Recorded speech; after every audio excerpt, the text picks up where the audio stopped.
The Starlight Blanket, and the Boy Who Counted Blessings. For our vocabulary words for the story. 1. Bleat, verb, to utter the cry of a sheep, goat, or resembling such a cry. 2. Rummage, verb, to search thoroughly or actively. 3. Creaky, adjective, run down or ruin. 4. Lull, verb, to put to sleep or rest. Now let's start the story. The moon bathed Peter's room in a cold, silvery light, illuminating the endless ranks of sheep marching across his ceiling. Sleep, a mischievous imp, refused to settle on his eyelids. With each bleating, 1, 2, 3, his frustration grew. He waddled down the creaky stairs, seeking refuge in the warm glow of his grandma's kitchen. Finding her by the window, gazing at the star-dusted sky, he slumped onto a stool, defeat in his voice. Grandma, sleep won't come. The sheep won't listen. A twinkle, brighter than any star, lit in his grandma's eyes. She rummaged in a dusty trunk and emerged with a quilt. Its surface woven with tiny stars, each catching in the moonlight like a firefly's glow. Instead of counting sheep, she said, draping the quilt over Peter's shoulders, count your blessings. Confused, Peter stared at the shimmering stars stitched into the fabric. But how? Grandma chuckled, her eyes crinkling at the corners. Close your eyes, my little adventurer. Let the warmth of the blanket hug you, and trace the stars with your fingertips. He shut his eyes, the soft fabric whispering against his skin. Slowly, tentatively, he explored the constellations stitched into his night sky, each tiny star, as his fingertip grazed its outline, brought a memory bubbling to the surface.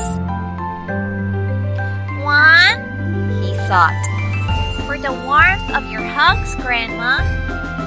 2, he whispered, for the smell of freshly baked cookies on a rainy day.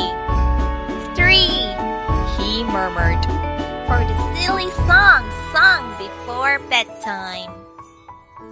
The stars multiplied, each touch igniting a spark of gratitude within him. He remembered the sun-kissed sand between his toes, the thrill of his first bike ride, the firefly lantern lighting his way in the backyard. With each blessing counted, a heaviness settled on his eyelids, not the weight of fatigue, but the sweetness of contentment. When he opened his eyes, the room was bathed in the gold of dawn. He hadn't noticed sleep's gentle embrace, but the warmth of the starlight blanket remained, woven not just with thread, but with a million tiny joys. From that night on, the sheep bleated in vain. Peter, wrapped in his starlight blanket, counted blessings until his eyelids grew heavy, lulled not by boredom, but by the symphony of his own grateful heart. He learned that sleep, unlike sheep, wasn't chaste, but welcome with a heart full of thanks for the constellations, both stitched and real, that illuminated his world. I hope you enjoyed the story. Now let's move on to our multiple choice questions to check your comprehension. Number 1. Why couldn't Peter sleep at first? A. He was afraid of the dark. B. His room was too cold and uncomfortable. C.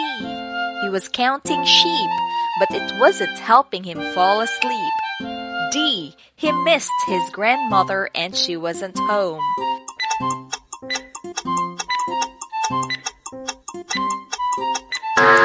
Correct.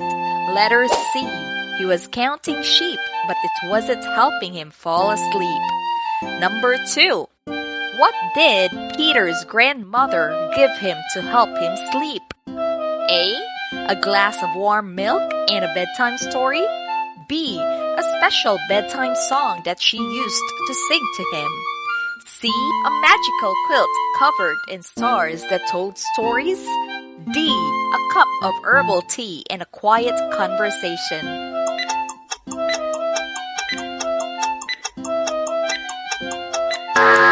Correct.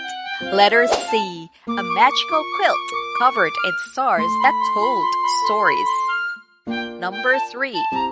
How did counting blessings instead of sheep help Peter fall asleep?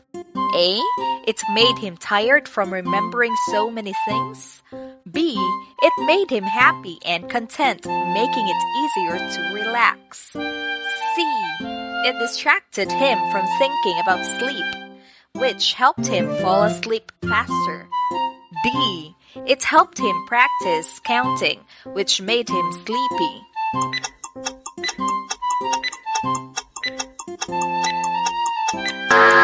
Correct!